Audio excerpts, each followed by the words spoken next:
Hey, what's up? We got a little project going on Lazarus here. We got, this is a built motor. We built 461, 10 1/4, 1 pistons, dual quads. And it's got the big 2 1/4 inch headers on it. But the only thing is, you get a lot of heat sink when you turn the motor off. And it causes vapor lock, which wants to flood the carburetor. So what we're gonna do is we're going to install a vapor return system right here. And this car did not come to the factory with a vapor return. So here's the vapor return line here, the small 1/4 inch, and this is the 5/16 fuel feed line. There's your float and your screen to suck the gas in. And so what we're going to do is drop the tank, install this sending unit in it, and that way here's the filter. Now, a vapor return filter on these older cars, you can always tell them because there's 3 nipples. One feed, 5/16, then 5/16 out and 1/4 out. And what this does is when you turn the motor off, it allows the pressure to drain down through the 1/4 inch line so it doesn't overflow and fill the carburetors and then drip down and flood your motor. But we had that problem after you turn it off and let it set for about 30 minutes. It acted like it was flooded out, and what it was the ethanol in the gas would actually start to boil and make a vapor. And used to in the 80s and a long time ago, you didn't have ethanol in gas, so you didn't have this problem. Which now the ethanol boils and then turns into a vapor and then floods and overflows the seat and the carburetor.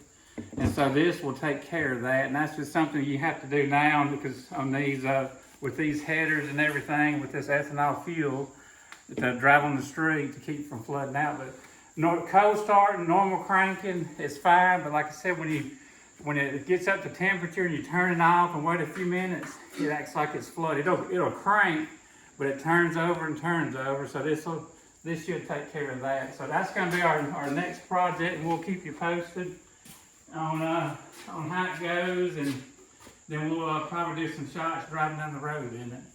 All right, the steps we've got to installing this vapor return line is going to be, first thing we're going to do is drop the tank, and we've got hijacker air shocks on Lazarus, so I don't even think we're going to jack the car up because it sets up high in the back.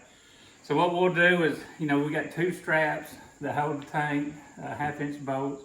We'll drop it and take out the old sending unit, which the old one just has this 1 feed line, and install this new one with both of them on it.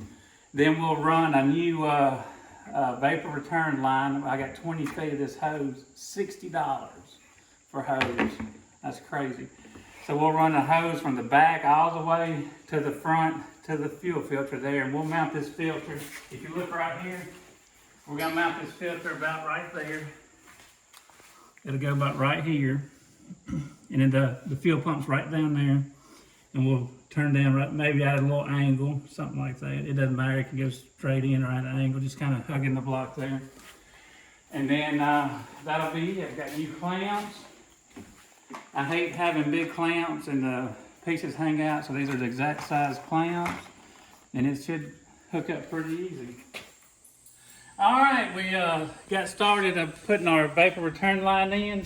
Here's the vapor return filter. They've got it going into the carbs there. Here's the line running out to the back of the car. We just got it run down the frame. If you look real close here, we're hiding it down and gonna run it right along the gas line, and we'll zip tie it right beside the gas line. And here it is coming down feed line to the fuel pump. I think it's gonna look good. I like the mechanicalness of with the clamps and the filter there. And you can see the hose we got laying outside the car. We'll get to run that all the way back to the back. And then we'll drop the tank and hook it up. But anyway, we'll drop the tank and then get some more video with the tank out and putting the sending unit on it. But you can see what it's gonna look like right there. And here's what we had on there. We had feed, and we had one of these clear glass filters. I know a lot of guys don't like them because they're made out of glass and they can break.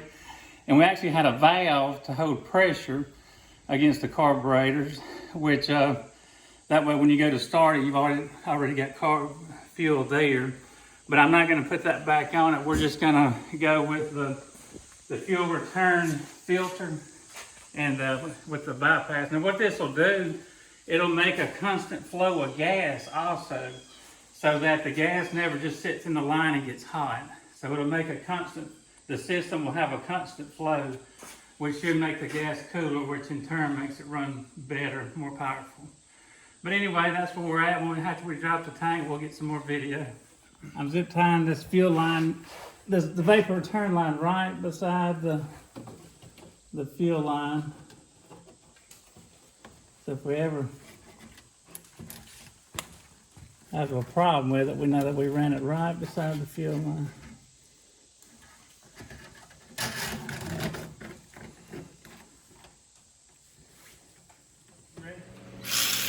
We got the tag off on the Camaro. You got to access the clamp to the filler neck right there. You can see where it's painted, got a little overspray in there when we took the tag off. But we got two straps, let's see, was that 9/16 bolts. We're gonna loosen them and drop the tank so we can hook the vapor return line up.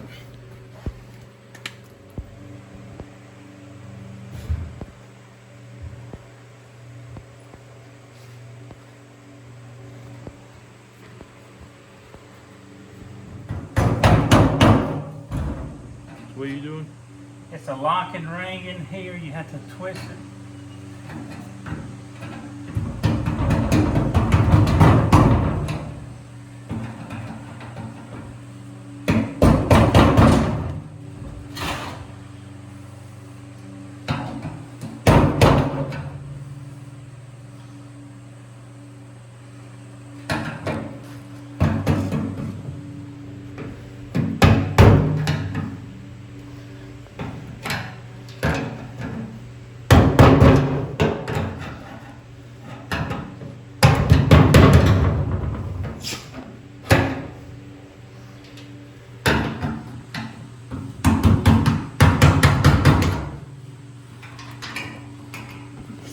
This is the old one that came out. It's actually new.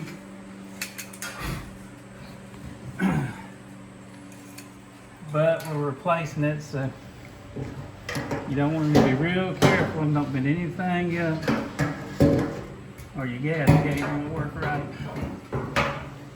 Line it right up in there. Then you take your ring, just like that. That's your locking ring. Yeah, it usually takes a little finagling.